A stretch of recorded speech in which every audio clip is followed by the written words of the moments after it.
En marge de cette activité, le parrain du parti Soumaïla Cissé a rendu une visite aux notabilités du grand village des Soninké. L'objectif était de prendre la bénédiction des anciens pour les futures échéances électorales et leur confier la circonscription. Après Niafunké, le parrain Cissé a promis une antenne d'Africable Télévision à la population haute. Une promesse saluée à l'applaudimètre. J'ai eu à installer une antenne Africable à Niafunké et je sais comment les populations ont aimé ça parce qu'elles ont eu des informations nouvelles, il y a eu beaucoup plus de diversité et je crois que c'est une bonne chose. Et je me suis attaché à Yélimane et je pense que si je considère Yélimane comme ma deuxième ville, je me devais de faire exactement le même geste. Partout le Mali, je dois me sentir chez moi et partout le Mali, j'espère que je serai accueilli aussi bien que j'ai été accueilli à Yélimane. Je veux dire à toutes ces populations, à tous ces cadres, à tous ces militants que vraiment je suis très très fier d'eux. Je suis fier d'eux parce que 8 ans d'absence, le parti n'a jamais reculé. 8 ans d'absence, le parti a toujours avancé.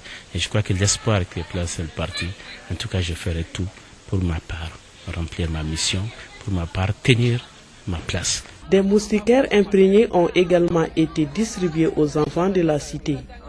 Comme pour dire qu'à l'URD, la santé des populations fait partie des priorités.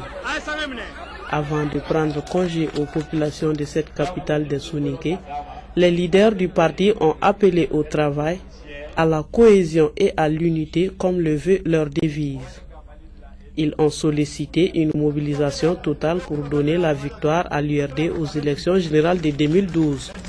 La première chose que je retiens, c'est la ferveur militante des militants et militantes de l'URD, de Kati à Yélimane, à Kay, à Banjugula. Pourquoi Banjugula? Parce que l'URD est un parti qui se veut un parti de masse, qui ne s'en tient pas uniquement aux grandes villes, où pratiquement nous pouvons dire que le militantisme n'a pas atteint un certain niveau. Mais quand vous venez à Banjugula, un village de 6000 habitants, où depuis 2004, l'URD n'a fait que gagner.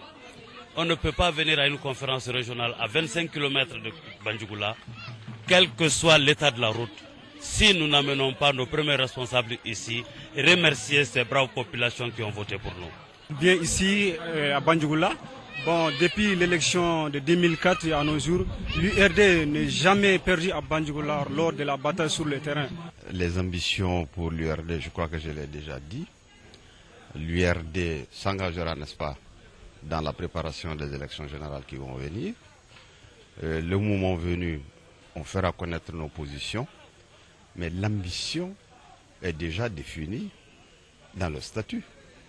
Nous sommes un parti politique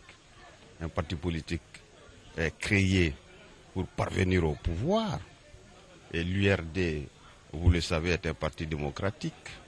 Nous estimons que nous avons la capacité, le moment venu, de diriger ce pays-là, que nous connaissons bien, que les dirigeants de l'URD connaissent très bien. En attendant donc la conférence nationale qui investira le candidat du parti de la poignée de main à Bamako en fin septembre, les dés sont bien jetés. Cette conférence régionale est un test de grandeur nature pour les verts et blancs, car ayant permis de tester davantage la capacité de mobilisation des coordinations du CASO.